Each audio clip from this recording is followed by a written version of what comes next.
Anılarım silindi, acılarım sustu. Suretin sularda, resmin duvarda. Gidişine dil sustu, yürekler sustu. Akşam olunca, kafam atınca, ürkütüp sarhoş oldum seni alınca. Akşam olunca, kafam atınca, ürkütüp sarhoş oldum seni alınca.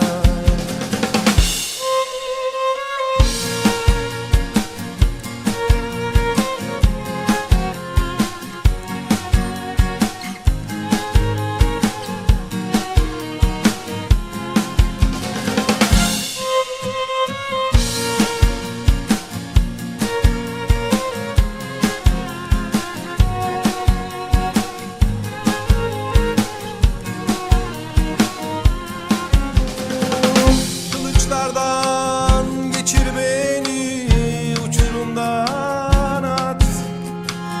Çek ipimi, öldür beni, bu nasıl hayat?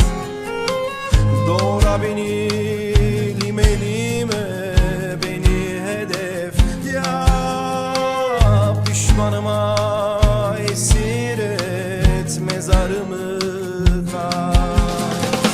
Akşam olunca,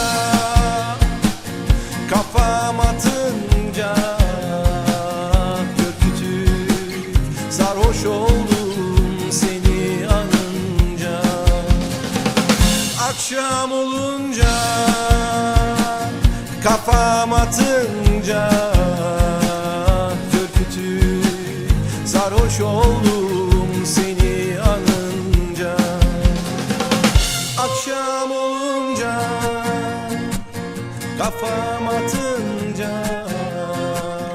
ürkütüp sarhoş oldum seni